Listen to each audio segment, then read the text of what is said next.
Good day, my name is Billy Selekane. I'm the Chief Inspirational Officer for Billy Selekane and Associates. We're a South African-based organization that has a global footprint. We do work with organizations, and our core focus is to inspire and facilitate people and organizational change for bottom line improvement.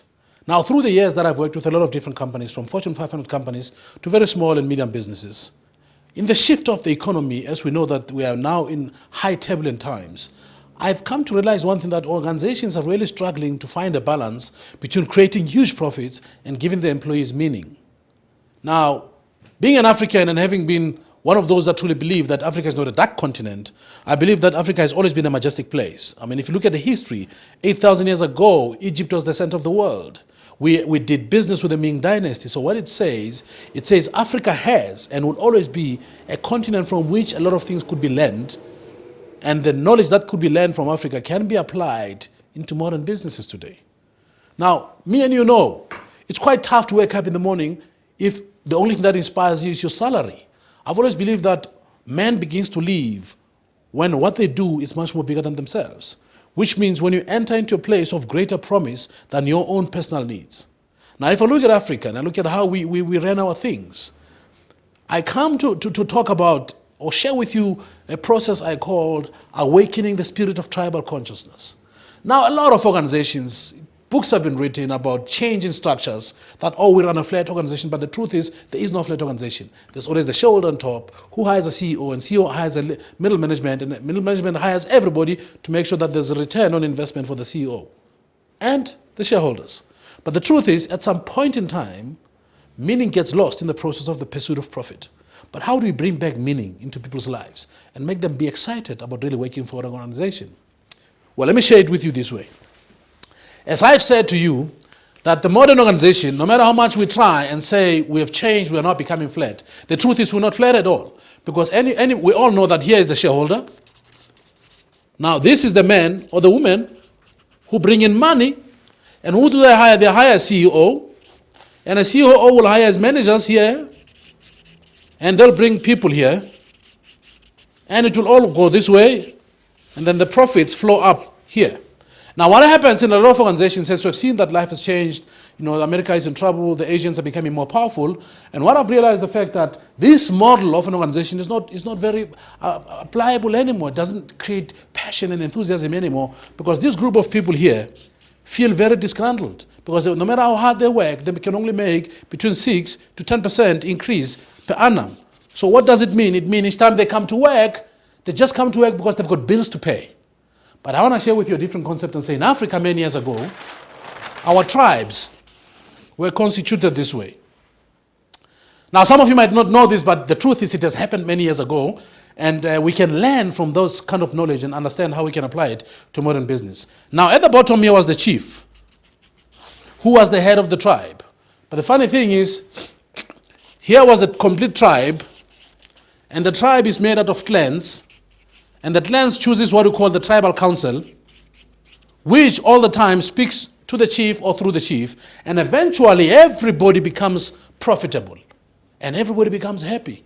And I believe that if we look at the change in organizations and how we can then go back to great Afrocentric wisdom and apply it to modern business, I believe we can make a change. I believe we can learn and understand that once we can find profound principles that not only tells people to come to work because they've got a salary to pay, they've got bills to pay, they've got a mortgage to pay, but give them meaning, give them a place to come to where there's love, where there's passion, where there's space for them to grow. We can then begin to make things happen. Now, when I look at how this was made up, if you look at the word tribe itself, if you break it down into 5, you've got the T, R, I, B, and E. Now, in our tribes, we had strong traditions. Now, let me share with you what I mean by strong traditions. I mean, we had what I call a rite of passage. Now, in modern organizations, we can call this, succession planning or upward mobility. Now, in our tribes in Africa, when a boy was born, he was not born into one family, but was born to the tribe. Now, what happened is each and every man in that society, or a woman, if it was a boy, the man would be in charge of him, and if she was a girl, the ladies would be in charge. Now, what happened is they would teach them processes that they had to go through for them to actualize their stages of becoming man or woman. They'll be mentored, they'll be trained, there'll be a clear, defined process of why they need to go. But if you look at organizations nowadays, when somebody is quite important, who has got an amazing skill, when they resign and move from one place to the other, we then have this massive gap where we go into friends and we panic because we cannot replace the skills that that person has. Why? Because a lot of organizations don't have a clearly defined rite of passage. Some, they just talk about it and they hardly do it. But now the time has come for us to really go back and say, how can we make our organization really powerful? How could we create a powerful succession plan? How can we download the great wisdom from the men and women who've been with organizations for a long time? And how can we tighten the gap between the X generation and the Y generation? So in tribes, we had a very clear rite of passage. So I'm saying, if you really want to understand how this works, we can engage more. You can go to my website, which is www.biliselekane.com. I elaborate a bit. You can book me and I can come to your organization. Well, the R in the word tribe speaks about responsibility.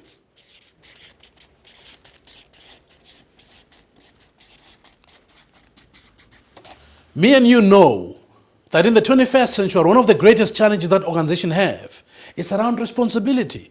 It's how people account for what they do. I mean, we have a telecoms company in this country, in South Africa, which I may not mention their name, but I promise you, each time you have a small challenge and you call them, they will take you from one department to the next department, to the next department, until you eventually drop the phone. I'm sure wherever you are, this has happened to you, where you have bought a product from an organization and something goes wrong with your product, and you go back to them.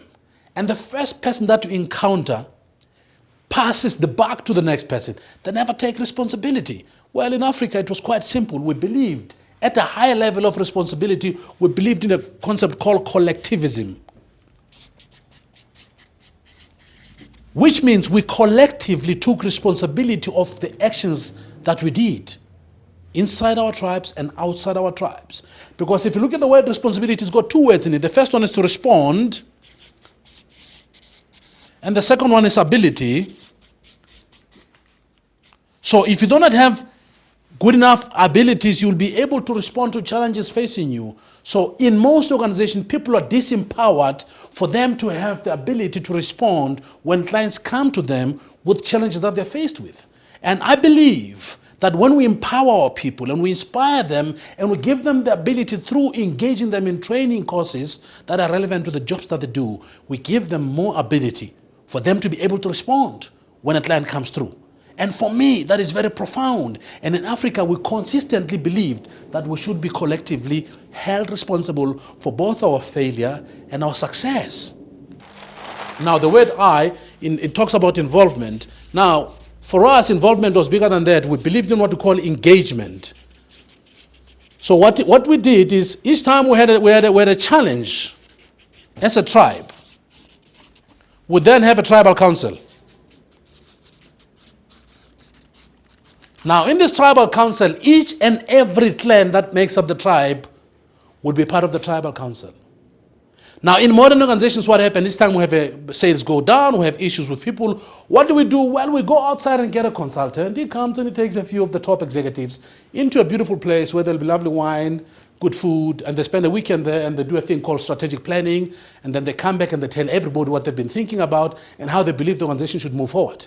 And then they get surprised when nobody follows them.